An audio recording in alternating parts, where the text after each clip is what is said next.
two big season-long blows to the New Orleans Saints' health, the return of David Onyemata officially underway, and a look at the numbers for the Saints' win in Week 7 and their performance so far through 6 games. We got all that and a little bit of lagniappe for you on today's episode of Locked On Saints. You are Locked On Saints, your daily New Orleans Saints podcast. Part of the Locked On Podcast Network, your team every day.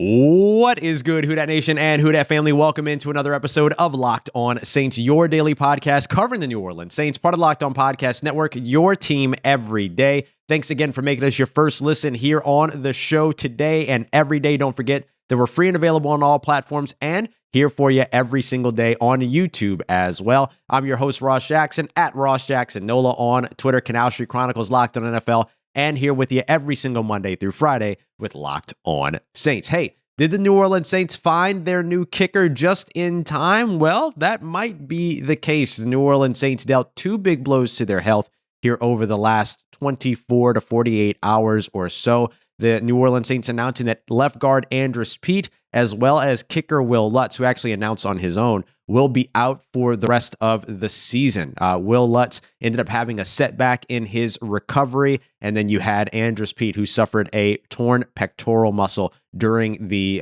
New Orleans Saints Week 7 win on Monday Night Football against the Seattle Seahawks. So let's talk about the impact of each of these injuries and where they go next at the positions. So we'll talk about Wil Lutz first, because the kicker conversation has been a huge one in New Orleans this entire season, maybe the most ongoing conversation so far amongst Saints fans and the Saints organization outside of the wide receiver position has been finding a reliable kicker. And perhaps the New Orleans Saints have found a way to do that. If we look at what Wil Lutz brought to this team over the course of the last few years since joining the New Orleans Saints, an 86.6% field goal percentage over the course of his career, 64% touchback percentage on kickoffs. That's really important because if you watched the Monday night game against the Seahawks, Brian Johnson didn't do as great a job as you would expect getting the ball into the end zone for touchbacks on kickoffs. Instead, he only got one of those back there. A lot of short kicks on those kickoffs, so 25% for him, 1 of 4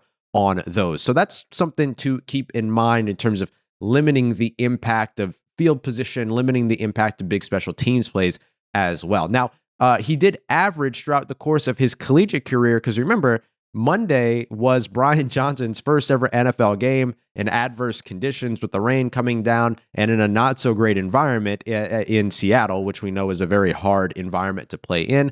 But he averaged 76.1% of his college field goals. Let's break those numbers down a little bit further, though, and take a look at distance, because that's going to be a huge part of this conversation. Brian Johnson at Virginia Tech was 4 of 11, just 36.3% on field goals of 50-plus yards.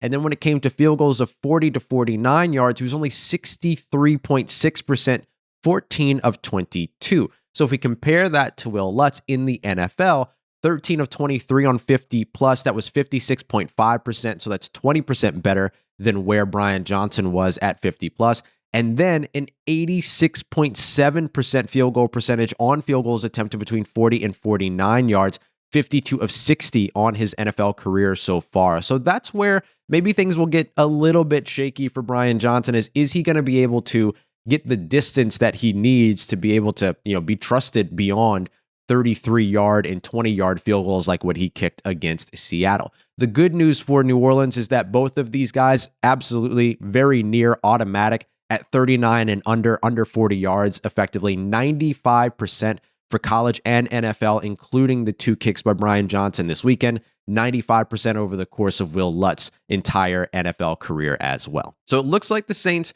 might have a very, very reliable kicker within 40 yards, but have the NFL facilities, has the NFL coaching, NFL training, are those going to benefit Brian Johnson beyond 40 yards? That is where we'll find out, or what we'll find out more of over the course of the next few weeks with Wil Lutz out for the season. Now, I know a lot of people are asking, why don't they just go out and sign Jake Verity, the Ravens kicker, off of their practice squad? Well, he's got to agree to that contract. It's not just a one-way street. I'm sure the Saints were very interested in him, but they really like what they've got in Brian Johnson as well. We just need to see if he can get the distance that Wil Lutz was able to get and be reliable from a distance. Let's take a look at Andrus Peat's impact. And the impact, go ahead and get your narratives ready, everybody. I'll just say it that way. In 2021, 3 sacks allowed, 14 pressures. That was the most sacks allowed by any offensive lineman for this team, as well as the second most pressures allowed. Only Ryan Ramczyk with 19 has given up more than Andrus Peat's 14. And his 94.2 pass blocking efficiency, which is a grade that, or a metric that Pro Football Focus uses to sort of grade the efficiency of pass blockers, as you would imagine, worst amongst the New Orleans Saints starting 5 and also some of their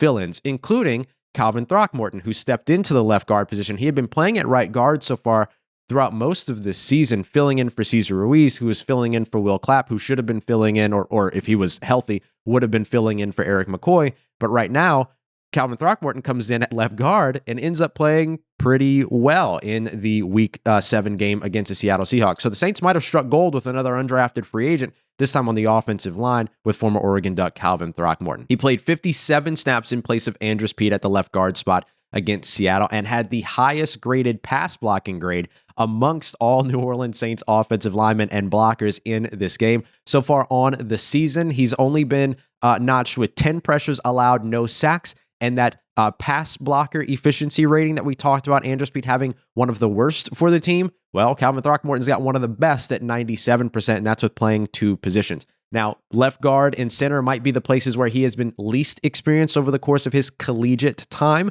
but he did play all over the offensive line, so we'll see how long he's able to hold up this efficiency in the NFL. One more thing that this does really impact, though, maybe Andrus Peat wasn't the best when it came to pass blocking, as we can see here in terms of numbers at least. When it comes down to it, that's where the Saints love to run the ball, and that's where you might see some impact here, and I think we already kind of started to see it last game, where the Saints only averaged 3 yards per carry on the ground. The Saints, 146 rushing yards between left guard and center. That's on 32 rushes, 4.6 yards per carry. All 3 of those, most of any run direction aside from quarterback scrambles for the New Orleans Saints. So it could be the run game that suffers a little bit with Andrus Peat out for the rest of the season, but we'll see if Calvin Throckmorton, for the foreseeable future at left guard, can end up stepping the game up a little bit in terms of run blocking over on that side. Certainly having Eric McCoy there and back helps a ton. It's a war of attrition, the NFL, and you've got to be able to have the depth, and so far it looks like the Saints should be okay where they are, but certainly left guard, kicker will be positions to continue to watch. The defensive tackle position has been one that we've been watching all season, with David Onyemata out for the first 6 games of the year. Those 6 games are now up. David Onyemata is on his way back. What kind of impact will he have? We'll talk about that just in a little moment while we continue on with today's episode of Locked On Saints. But first, I want to talk about the impact of the Get Upside app, where I made quite a bit of cash back off of having to fill up my truck and, drive people around and all the planning for the wedding and everything that we were doing over the course of the last month to get ready.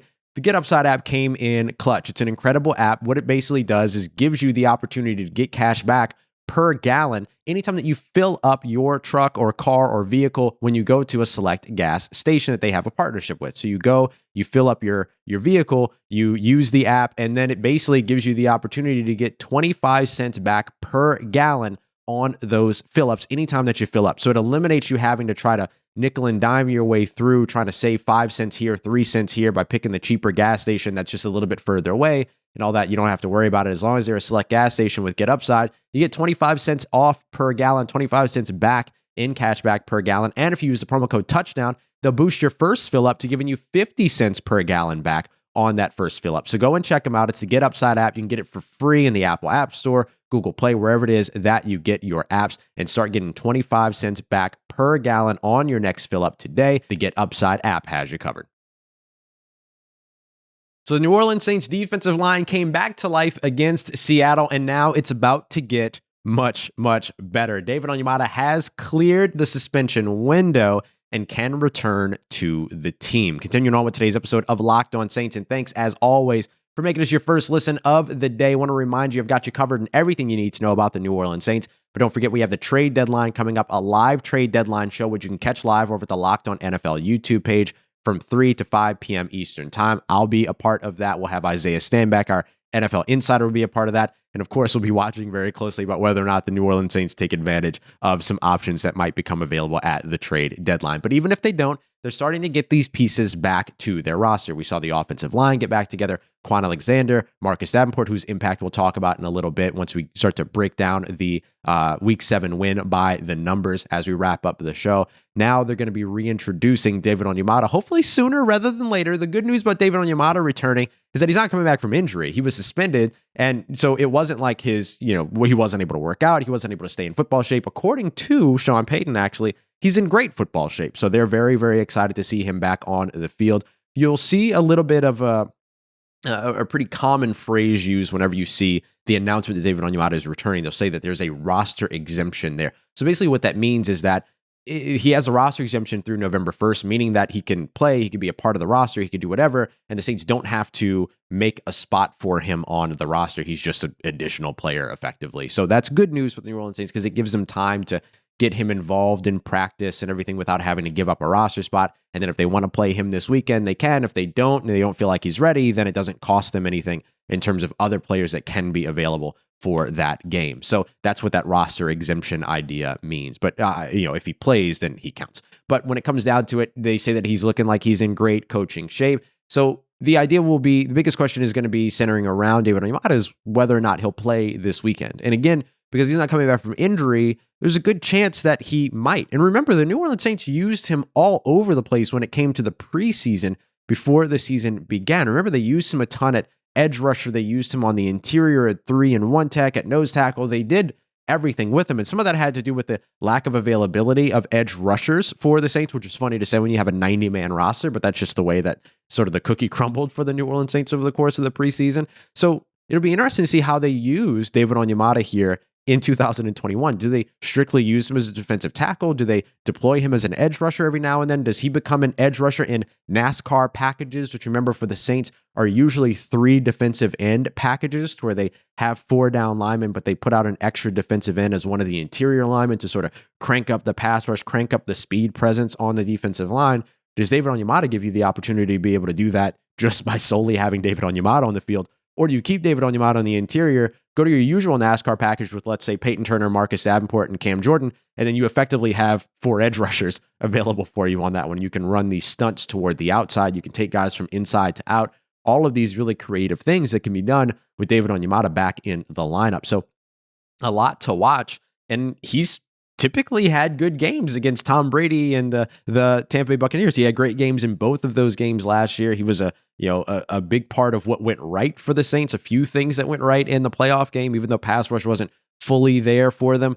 And the Saints have continued to dominate in the rushing game, even without David Onyemata. So now you add him in, and all of a sudden, this pass rush, this run game, this run defense, this defensive line just gets a ton better altogether. So look, the Saints defensive line, the pass rush really, really came to life last week. Like we mentioned, 5 sacks. They had a few extra hits on the quarterback as well. David Onyemata comes back and he adds this versatile piece for you as well as this interior pass rusher. And I know I stress interior pass rush a ton, but it's because it's what works against veteran quarterbacks. Rookie quarterbacks, you get pressure on a quarterback, you get pressure on a quarterback. But against veteran quarterbacks, interior pressure has a really unique and specific impact because you can't just move up in the pocket, which is what most, veteran quarterbacks will look to do when they face edge pressure. Move up in the pocket, create some space that way, and then be able to step up in the pocket and make a throw. But with David Onyemata in the lineup, that gets a little bit tougher for those veteran quarterbacks out there, including Tom Brady within the division, Matt Ryan in the division. I keep wanting to call him Matty Ice because of those commercials, but I hate calling him by his nickname. So Matt Ryan in the division. And then even a young guy that is prone to mistakes like Sam Darnold, you want to split that series with your defensive rival there, your division rival there after losing the early one. David Onyemata could be a key piece to creating the pressure that forces the interception, that forces the bad throw, that forces the fumble perhaps in the backfield if this New Orleans Saints team got right? And I mean get right by not just having one good game, 5 sacks. I mean, if they're able to get multiple sacks in games moving forward, then that's a big deal for the New Orleans Saints, or even just 1 or 2 sacks at the most opportune times on 3rd downs, on 4th downs, to back up somebody out of field goal range, all of those things. That gives you a huge benefit. and a missing piece to what you haven't had so far this season. New Orleans Saints still second to last in the NFL when it comes to pass rush win rate. They're still very low down near the bottom of the league when it comes to sacks, even though they went up from 8 all the way up to 13 in 1 week. So obviously you want to keep that going, and David Onyemata certainly gives you the opportunity to be able to do that. Him creating that immediate interior pressure creates a lot of confusion for quarterbacks, creates a lot of stress for offensive lines. It gets to the point to where what's called an ace block ends up happening as opposed to a duo block. So a duo block would be the guard and tackle double teaming an edge defender. An ace block will be that guard shifting to double team with the center on an interior defender. That creates one-on-ones everywhere else over on the offensive line because you only got 5 offensive linemen to your 4 defensive line. If 2 of them are focused on an interior player, that means Peyton Turner's getting Marcus Davenport, Cam Jordan. They're all getting individual one-on-ones on the outside, and potentially even Tano Passanio, who might be your most reliable pass rusher so far, both in terms of availability and production. That gives him a potential one-on-one on the inside next to David Onyemata as well. So there's a lot of benefit to getting David Onyemata back, and hopefully he's back out on the field on Halloween Day so he can wreak a little bit of havoc on, and bring a little bit of spooky season to the field up against Tom Brady and the Tampa Bay Bucs. So with David Onyemata on the way back, we expect the numbers to look a little bit different over on the Saints defensive line moving forward. We're going to focus more on some numbers here in a little bit and talk about how very close Alvin Kamara is to becoming one of, if not the best skill position player in New Orleans Saints history, and much more as we look at what the Saints have done so far through the first 6 weeks and their win in week 7 against Seattle. Before we get to that, I want to talk a little bit about some other numbers, some betting numbers, which you can find over at betonline.ag. They got you covered for all of your odds, props, any type of bets that you want to get in on. They've got you covered. Fastest and easiest place to place all of your bets. Right now, the New Orleans Saints underdogs at home, +5. They've got the Tampa Bay Buccaneers favored by 5. So some history for you here. Since 2009, the Sean Payton era, the New Orleans Saints are 10-6 when they are underdogs at home. So they've outperformed their Vegas expectations in those situations, but only 6 of those games have been divisional games in which the Saints have split those 3-3. And this is the first time since 2009 that the Saints have been underdogs to Tampa Bay at home. So something to consider there, at least in the regular season. They were in the playoffs as well last year. So this will be the first time against Tampa. So we'll see how that all shakes out. But if you're feeling one way about it or another, or even if you like over-unders, this game is expected to maybe rack up some points here. Over-under is at 50. If you think they're going to come under that, think they're going to come in over that, you got that, lines, you've got props that'll pop up as well, game props as well as player props. If you want to get in on any of that, though, betonline.ag is the place to do it. And when you do so, if you're signing up for your first account, make sure that when you put in that first deposit, that you use the promo code LOCKEDON, so LOCKEDON, so that you get that 50% welcome bonus over at betonline.ag. And of course, we can't forget about our good friends over at Built Bar. They have a bunch of limited edition flavors that are rotating every 3 or 4 days. So make sure you're heading over to built.com every day to keep up to date with everything that's going on. Because not only are they rotating every 3 or 4 days, so they're only short-lived on the website, they also sell out quickly too. So out of 3 or 4 days, you might only have 1 or 2 at actually getting some of those limited edition flavors. We've seen blueberry muffin so far. We've seen the return of coconut almond. The return of coconut brownie chunk. We've seen the paranormal pumpkin Halloween flavor that they had up for a little bit. So make sure you're checking out the website and getting your protein bars that taste like candy bars. I keep telling y'all, these are the best tasting protein bars on the market, bar none. Nothing compares to these protein bars. So go and check them out at built.com. Use the promo code LOCKED15, LOCKED15, so you can get a 15% discount on your first order, your next order. Doesn't matter how many times you've been to the website. This is going to get you 15% off. That's built.com for the best tasting protein bars on the market. Let's get it. Who Dat Nation, wrap it up today's episode with a look at the numbers from the New Orleans Saints Week 7 victory, as well as what they've done so far through Week 6. But one guy we're going to talk about for his entire career for just a second, because Alvin Kamara could very soon, and I mean within the next couple of years, be the best Saints skill position player in franchise history. I was running out of screen space there, but 58.9% of the offense in the New Orleans Saints win against Seattle came from Alvin Kamara. He, in this game, went over 3,000 rushing and receiving yards for the first time in his career. So he went over 3,000 in both of those categories in just 66 games. That is the fastest player to ever do it. The previous record holder was at 70. Right now, Alvin Kamara needs 8 total touchdowns in order to tie Marcus Colston's all-time Saints record of 72 career touchdowns. He only needs 6 rushing touchdowns. He could do that by the end of the season here to tie Mark Ingram's franchise mark of 50 career rushing touchdowns. So hold on to that as long as the Saints don't continue their reunion tour and end up bringing Mark Ingram back at some point in the near future.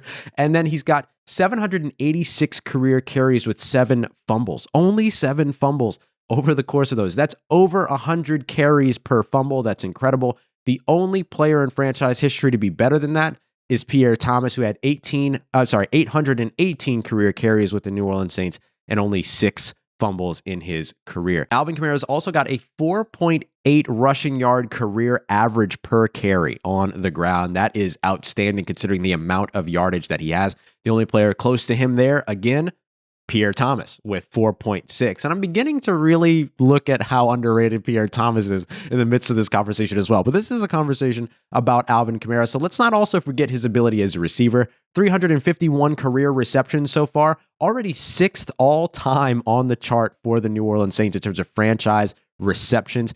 35 behind Jimmy Graham and the top 5. This is a guy that's averaged over 80 receptions per season so far over the past 3 or over the past 4 years. Now he's got, an extra game? He will break that. He will move into the top 5 when it comes to career receptions this season. So he has the opportunity here to get into career rushing touchdowns leader. He has the opportunity this season to get into career touchdown leader for the Saints, and he has the opportunity to move into top 5 at the same time in receptions as a running back for New Orleans. Pretty incredible stuff. Alvin Kamara, pretty incredible stuff. Also pretty incredible stuff was Demario Davis in week 7 in their win against the Seattle Seahawks. 10 tackles, 2 sacks, 3 quarterback hits, a pass breakup, as well as 4 tackles for a loss and 5 defensive snaps. What an incredible game by Demario Davis. All of that while also pushing over offensive linemen, dominating interior offensive linemen, and keeping the cooler head on the defense and being a big-time leader for the New Orleans Saints. A lot of people ask me, who's the leader of this team now that Drew Brees is gone? Demario Davis has continued to be that guy and the guy handling all of that so far this season, and I think we're grateful for that. Marshawn Lattimore also had a great day, even though he allowed 103 receiving yards when he was targeted. 84 of those came on the 1 catch that probably should have been offensive pass interference, but regardless, only 19 yards allowed on 2 catches, and also had a pass breakup in this one. Opposite him, Paulson Adebo, the rookie cornerback out of Stanford, yet again out-snapping Bradley Roby. Bradley Roby still being held at bay, even though the Saints traded for him. But again, the investment in both players is the same, so Saints not really losing anything with either or being out on the field. But Paulson Adebo continues to play well. Only 1 catch allowed for 10 yards. Spent a lot of his day matched up with Tyler Lockett in this one. He also had 3 defensive stops and a tackle for a loss. The Saints love their tackling cornerbacks. Paulson Adebo absolutely in that category. Let's take a look back at the offensive line here. The Saints allowed only 7 total pressures on the offensive line, 2 of which were allowed by Ryan Ramczyk, who has been top 5 in terms of pass block win rate, according to ESPN. So, you've had some standout moments from him so far, but consistently he's been very good. It feels like a down season for him so far, but at least he's at the top in a very important metric there. And he also had 2 allowed by Cesar Ruiz, who moved back to right guard for this game. Ruiz was also credited with 1 of the 2 sacks allowed. The other was credited against Winston. The defensive line, we said we were going to be talking a little bit about Marcus Davenport's impact. Marcus Davenport comes back to the New Orleans Saints after coming off of injured reserve, and he led the way with 6 pressures. No sacks, did get 1 hit and 5 hurries, but 6 pressures from Marcus Davenport, who also got flagged at one point for roughing the passer, which might have just been for bullying a right tackle because it was a little bit of a ridiculous penalty. The Saints had 90 penalty yards in this game, and a lot of them bogus. We'll talk about why that's important here in just a little bit. Demario Davis, Tano Passanio, Malcolm Jenkins, and Cam Jordan all had sacks in this game as well. Totaled a total of 20 pressures on the defensive line created, along with 5 sacks and 3 additional hits on the quarterback. All of those will make a big difference for you as a team. This comes after a couple of weeks of, pressures in the teens, pressures in the single-digit area. So great for New Orleans to get back on the defensive line horse, if you will. We talk a lot about field position here, and we really like it. Average field position for the New Orleans Saints was starting on their own 30. We know how important that metric has been so far. The Saints continue to be absolutely dominant when they hit that mark. They flipped the field extremely well as the game progressed. They weren't great there in the first quarter, but it got a little bit better. Blake Gillikin, a big part of that, had 6 punts. 5 of them hit within the 20. I only had 2 of them returned for 19 yards. His net average was only 44.3 yards per punt, but he also had a couple of short punts as well, i.e. he was punting from his own 48-yard line, things like that, or punting from the opponent's 48-yard line, things like that. So that definitely factors in. But he did have a long of 58. This comes just after a couple weeks ago where he had a long of 60 on there. So pretty incredible stuff by Blake Gillikin, who continues. And by all means, if you look at some of the key sort of takeaways from this game, the New Orleans Saints probably should have lost this one, but they came out on top. This was just some interesting stuff to see. The Saints were 2 of 13, only 15.4% on third down. They were -1 in turnover differential. Remember, the Saints have been dominant when creating turnovers on the road. Didn't create any and had 1 turnover thanks to the fumble by Adam Trautman. Still walked away with a win. 1 of 3 on touchdowns in the red zone. Very uncharacteristic for the New Orleans Saints so far this season, who entered this game 13 of 14 in terms of converting red zone possessions to touchdowns, but at least they walked away with points in all of those red zone possessions, so we will take that.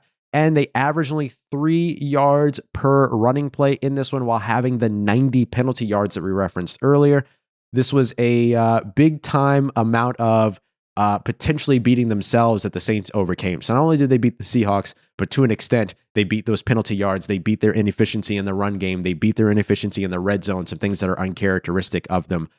They were able to be able to circumvent and overcome all of that to be able to get this win in harsh weather conditions, in a challenging environment in Seattle with a win. And hopefully they'll be able to bring that momentum back home with them as they look to reopen the Superdome on Halloween Day after being away again for so long, and hopefully with a win against those Tampa Bay Buccaneers. All right, y'all. Thanks as always for making Locked On Saints your first listen of the day. Don't forget that we're free and available on all platforms, including on YouTube as well. So subscribe, follow wherever it is that you're taking in all of our episodes. And if this is your first time catching the show, thank you again so much for having joined us for today. Hope to see you again tomorrow, because tomorrow will be crossover Thursday. We've got David Harrison coming back. He was here to represent the Washington football team. Now he's back as a host of Locked On Bucs to preview the Saints and Bucs matchup on Halloween Day. Trick or treat, what will it be? And then on Friday, we'll break down keys to victory and take a look at something that I mentioned earlier on in the week when it came to pass block win rate